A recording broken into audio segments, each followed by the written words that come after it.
have one in place. I have given our legal department, a sample ordinance that does exactly that I've asked them to prepare to present to City Council, that would do exactly that. Okay, and you know that grease is a big problem. Do you have a big program in the city, and is it? We do. It is enforced rigorously. We hear from our businesses all the time. There's something else I did, and I want to thank you for responding. I put out a public records request for all the tenant canals, and I got this just before I was leaving the office today, so thank you for sending it. I was looking at a lot of the tenant canals, past dates, new dates. Tanker canals were both by the village to give money to the cities to have money for infrastructure, which is very costly. Cities don't have that very often, so it's designed for infrastructure. And I'm looking at the past 10 years, and I'm looking at the next current 10-year plan that you all have. And I don't see a lot, and you would think that planning would have a lot of this infrastructure, and I see a whole lot for recreation, for cultural arts, which is all great, but I think it's designed for infrastructure. And I'm curious if you're planning on going back and reassessing your plan for tanker canals for some of those resources and using it for infrastructure, which was originally intended for. Yeah, a lot of those decisions were made as far as how that money was going to be programmed, and it's long-term programming or planning were made well before I became mayor. We have the penny expiring and coming back up on the ballot. I think it's an opportunity, obviously, for us to take a look at this new round of penny, which we hope the voters will go ahead and approve again, as I'm sure most of the cities in the county do. Also, that we can use to do a lot of this work, absolutely. Representative Ahern. Thank you. What exactly needs to be done at the Southwest plant to get it up and running? The Southwest plant is up and running. It is currently under construction to expand our biosolids capacity. And just for simple layman's terms, wastewater, when wastewater is treated, you end up with liquids and solids. And so right now it's under an expansion project for the biosolid side. Part of that expansion for the biosolids required some work during that same project to help with the hydraulic, the water side. But what we're planning to do now is to increase the capacity of that plant significantly through the hydraulic side, and that's the part that is currently started on the design, and we're hoping to get finished in the next 2 years. Just as a little follow-up, then, because this, knowing that there's a capacity issue, I mean, is there a way to do something at Albert Whitted to get it up and running that could help offset some of the issues? Thank you. Yes, and after Tropical Storm Colin, we got a consultant to do a very fast, in-depth analysis of what our options were at Albert Whitted. And the consultant came back with 3 options. One, which was the one we implemented, was to go ahead and take some of the facilities that have, of course, been abandoned and not in use, take some of those facilities and allow them to be used for storage during these kind of events. So we were able to expand it from 5 million gallons of storage during one of these events to 8 million. We completed that. The other 2 options, the second option would be to go ahead and get the plant back online to meet all of the current requirements for operation maintenance and all the treatment standards necessary for us to meet all the regulations through the state. And our consultant estimated that process would take 2 years to do that, because the plant is so old, and much of the facilities of the plant there are outdated, are outmoded, and after it was closed, those pieces of equipment that could be reused elsewhere were taken off-site to be reused elsewhere, so they're being used somewhere else. We can't bring them back. So yes, it would take about 2 years just to get it back online to operate as it was before. And then to look to the future, to assume that it'd be online permanently for long-term into the future, it was estimated to take anywhere from 3 to 4 years to do that construction, and would cost a significant amount of money. And the problem that the consultants have shown to us is that the value that we get by reopening Albert Whitted, given its constraints, both horizontal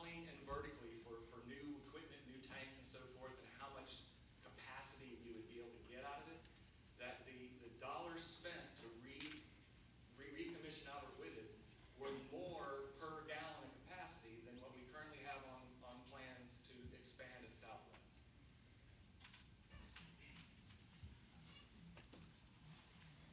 Representative Song. Thank you very much, Mr. Chair.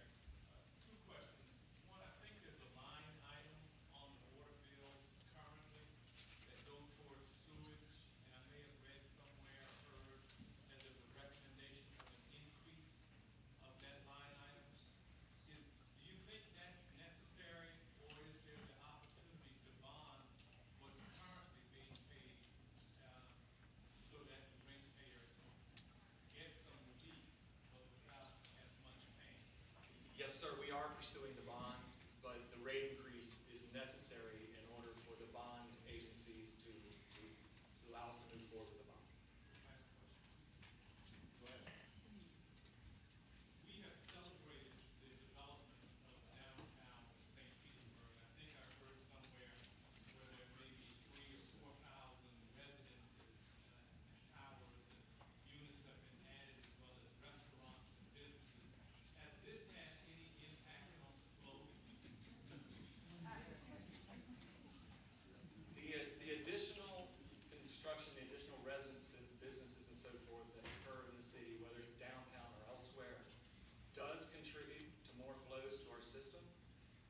But as both DEP and the county have reiterated, the problem we had is not during our normal operating periods. It was during a storm where the flows coming to our plants and in our system is not coming from people in their homes.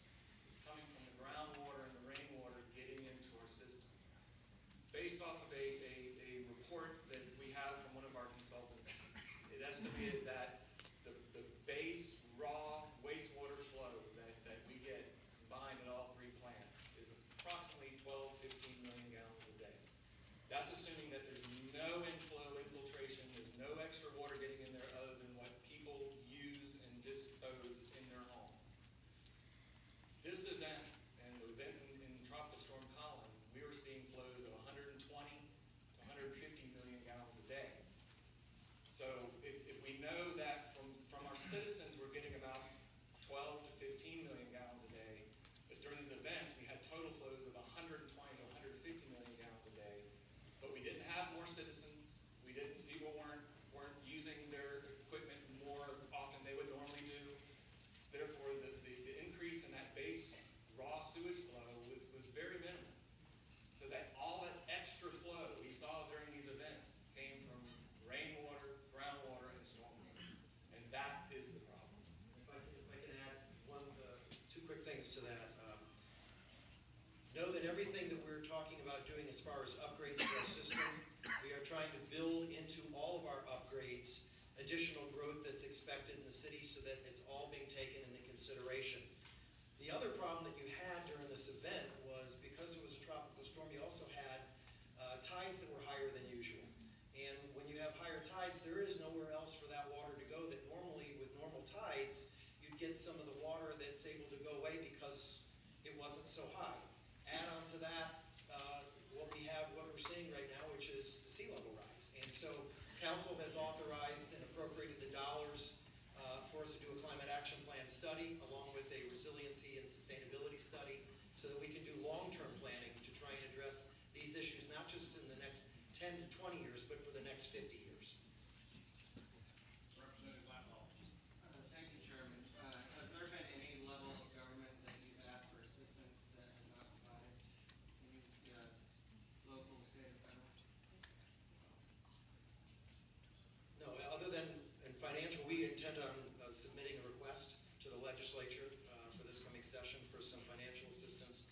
I've spoken with Congressman Jolly. I've reached out to Congresswoman Castor to also seek some federal assistance financially. One more question. Recently, it was suggested by a former governor of Florida that your city, there was a comparison between what's going on in your city and the water crisis in Flint, Michigan. Would that be an accurate comparison?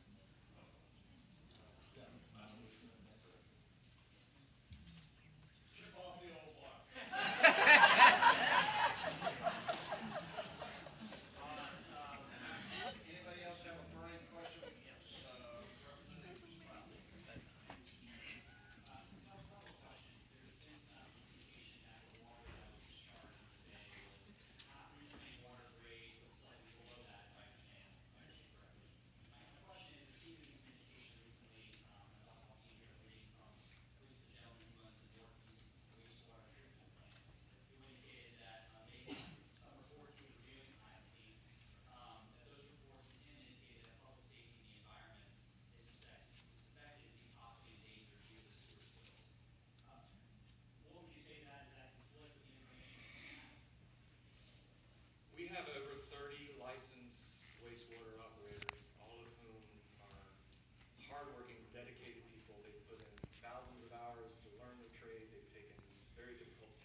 Of those 30 operators, we have 3 that we call our chief operators that are assigned to each plant.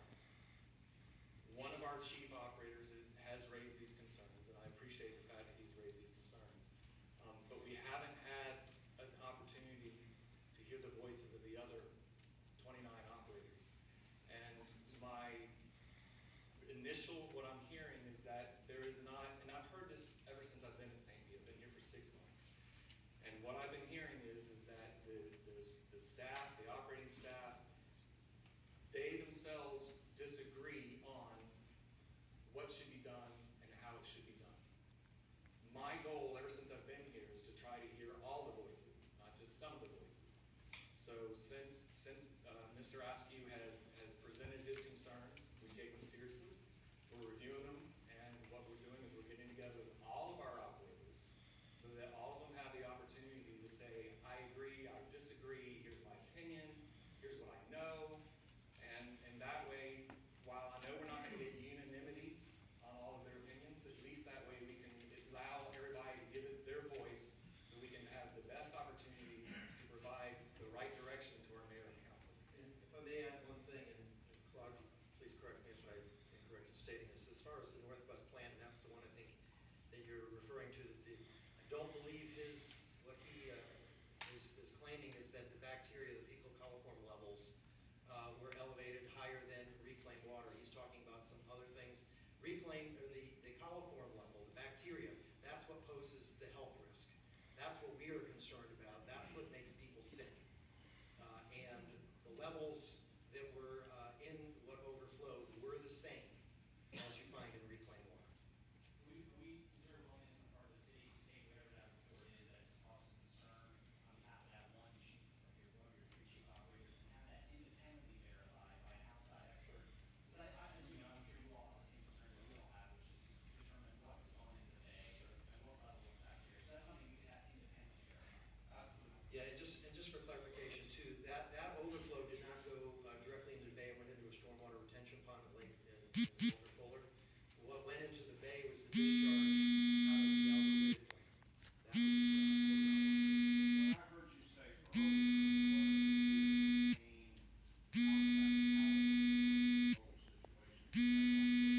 you we retained outside counsel specifically related to that report from July of 2014. Because we want to learn more about that report, how it came to be, where it went, who saw it. Representative Brown. Thank you.